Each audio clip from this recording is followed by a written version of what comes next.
So I, like millions of people around the world, am fascinated by true crime documentaries and series and podcasts. Anyone else? I see some people shaking their head. Yeah. I also am a fan of the non-true crime shows like Law and Order and FBI, things like that. And in my personal opinion, I think I would make a great real-life detective. And how do I know this? Well, when I'm watching all of these shows, I am often able to predict who is responsible for the crime long before those on-screen detectives are able to do so. And that, of course, translates to real life, right? I also believe that with my hours of crime show experience, that I would make an excellent eyewitness because I know exactly what the detectives are going to ask me should I witness a crime. But research does show that for most people, that is just not the case. Eyewitness testimony can be incredibly unreliable. If I was a real-life detective, I would know that already, right? We as humans have difficulty accurately remembering details, and there are several studies that highlight all the factors as to why this might be. These studies suggest that humans have a hard time remembering details that would be important as it relates to crime scenes, such as the cars that were there, the make, the model, the color, the clothing style of people around, maybe signs that might have been around, anything that would be identifying factors. We as people sometimes have a hard time seeing it. But these difficulties are also most notable in the way eyewitnesses see other people, including perpetrators of crimes. This has to do with poor vision or poor viewing conditions, too little time to view, as in the crime takes place too quickly, or the window to see the perpetrator's face is just too quick. Not to mention, when you're witnessing a crime, it's quite stressful, I can imagine, and so that can skew a person's memory. One study indicates that the presence of a weapon can lead the eyewitness to be more focused on the weapon and less focused on the person holding it.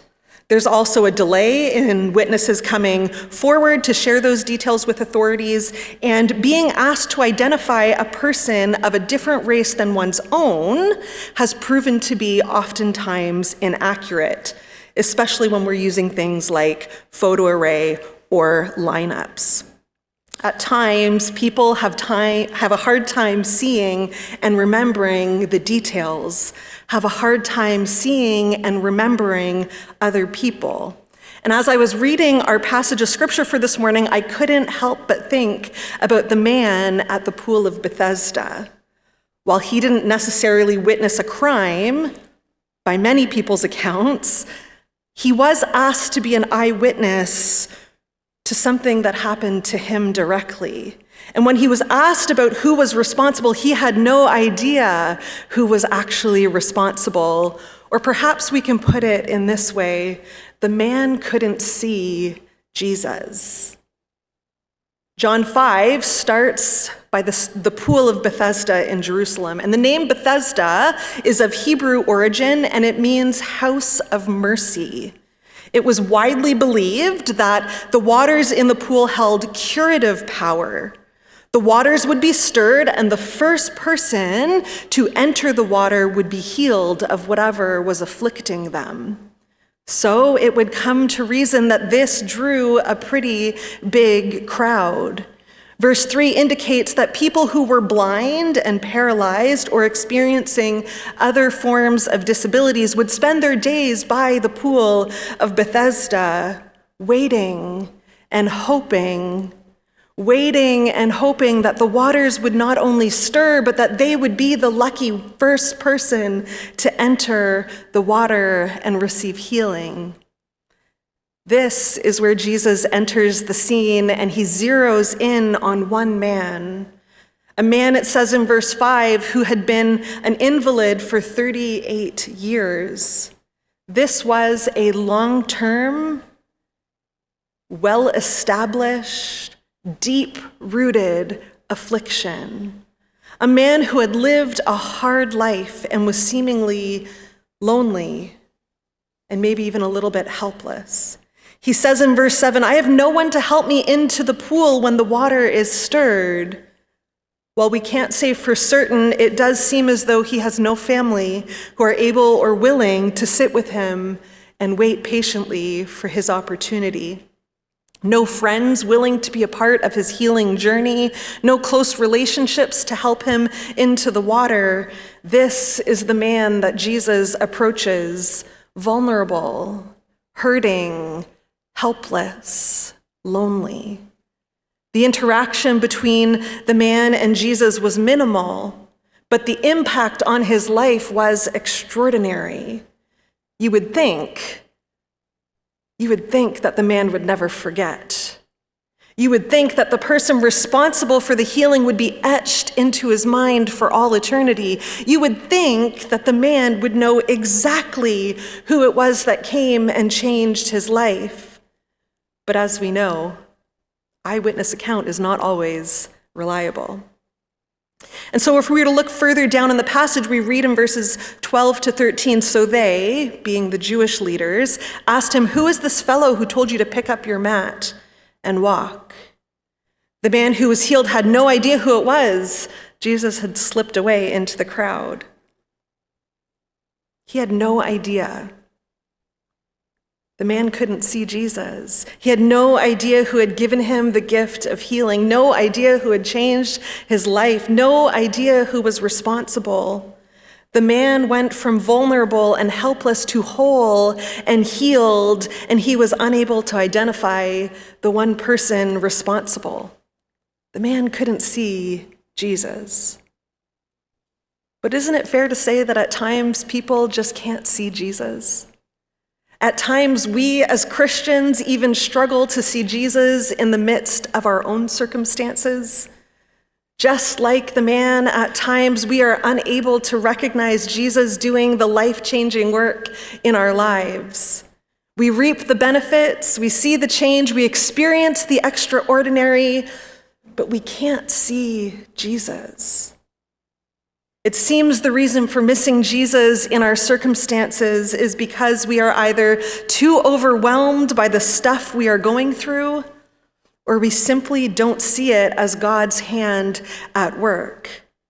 At times, we, like the man at Bethesda, are vulnerable, hurting, helpless, lonely. Or perhaps we're overwhelmed, we're frustrated, or even broken because of the things that life throws at us.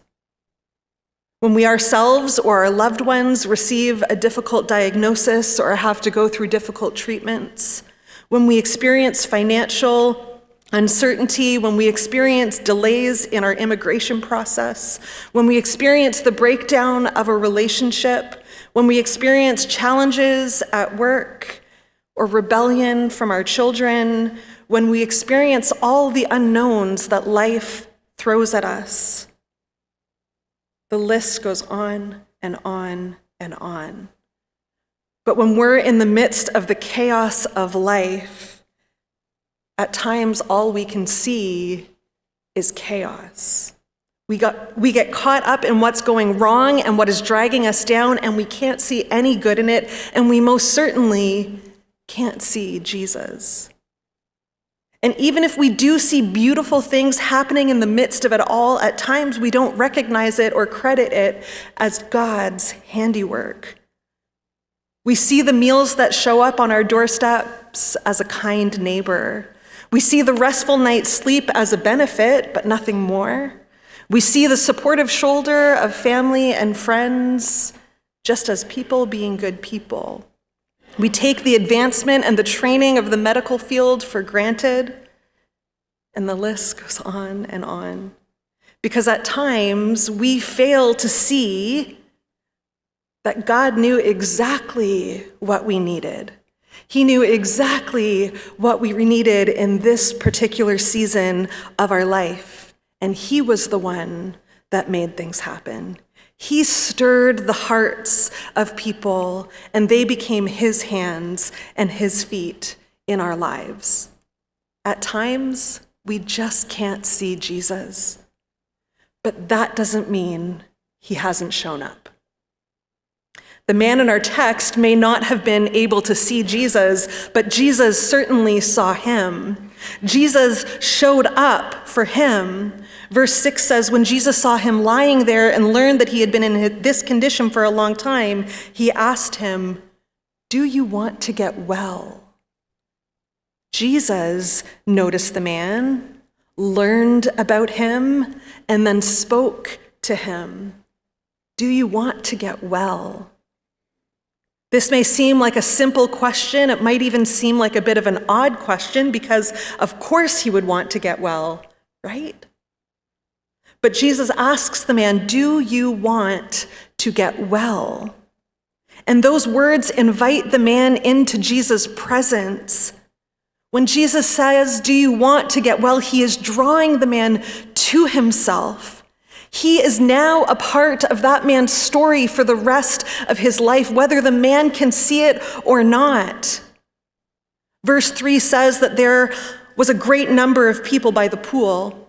And we know that in biblical times, people with disabilities were often overlooked. They were rushed past and possibly even ignored. Not by Jesus.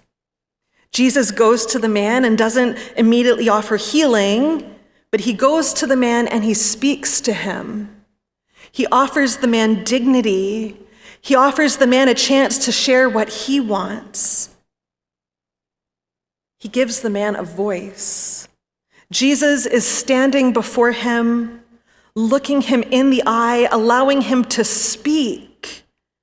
And I imagine a different kind of healing could have taken place by the pool of Bethesda on that day, all because Jesus showed up. Do you want to get well? Jesus says. And the man, with his eyes still fixed on the pool, replies, "I have no one to help me into the pool when the water is stirred. While I'm trying to get in, someone else goes down ahead of me." The man, after all of these years, seems to still believe healing is possible, but he doesn't suspect that healing could happen outside of that pool. After all these years, he continues to try to get into the water with no success. After all these years, he doesn't suspect healing to come in any other way. He doesn't suspect the man in front of him will be able to help him in any other way. He still believes that healing will come from the stirred waters, when in fact healing would come from the living water. So Jesus gives these simple instructions. He says, "Get up, pick up your mat, and walk." This is the power of Jesus. With just his words, things happen. With just his words, extraordinary things happen. We saw it in John 2 at the wedding celebrations. Jesus spoke and water was no longer just water, it was wine. We saw it last week in Luke 5 with the amazing catch of fish. Jesus spoke and there was an abundance of fish. And we see it again this week. Jesus spoke and immediately the man was healed. At once, it says, the man was cured. He picked up his mat and walked. This was immediate. It was thorough.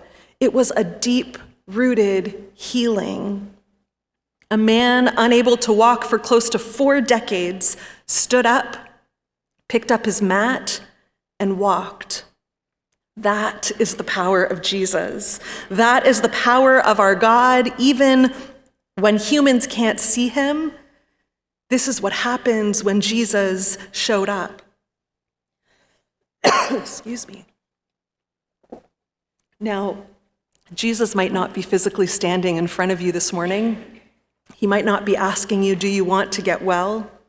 But I can assure you that Jesus shows up for each and every one of us. Just like the man at the pool of Bethesda, Jesus shows up in our lives to do incredible things, extraordinary things. I've felt it in my own life. I've seen it. I've seen it in the lives of my loved ones, including family and friends. I've been told about it and seen it in the lives of others, including some people here this morning. Jesus shows up in the middle of the ordinary, in the middle of the mundane, in the middle of everyday life. But Jesus also shows up in the middle of the mess, in the middle of the chaos, in the middle of the devastation. Jesus shows up in our lives and makes things beautiful. Now, please don't hear what I'm not saying. Being a follower of Jesus does not instantly mean our lives will be picture perfect. Doesn't mean that we won't have challenges. It doesn't mean we won't go through trials. But as followers of Jesus, we have the opportunity to see him show up in every and all situations. We are able to feel his mighty presence, experience his love, and rest in his peace, no matter what is taking place around us. It's been said, if it's not good, it's not of God. Or if it's not good, God's not finished. And I think Romans 8:28 reminds us of this truth, and we know this, that in all things God works for the good of those who love him, who have been called according to his purpose. God works for good. And so, as we are going through life, whether on those mountaintop experiences or those valleys, look for Jesus, because Jesus shows up still today. Jesus shows up in the meals that are delivered at just the right time. Jesus shows up in that phone call of a friend who just wants to check in and offer a listening ear. Jesus shows up when you receive an offer for university. Jesus shows up in an army of believers that are lifting one another up in prayer. Jesus shows up in a new job opportunity. Jesus shows up with the exact words of encouragement we need to put one foot in front of the other and to keep going.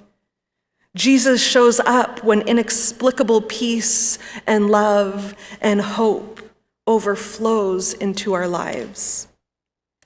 And if we are listening, if we are willing to respond at times, Jesus chooses to use us to show up in the lives of other people and reveal himself to them. Exactly when we need him, Jesus shows up. The man at the pool of Bethesda stood face to face with Jesus, but he couldn't really see him. But that didn't stop Jesus from showing up, seeing the man, and healing him.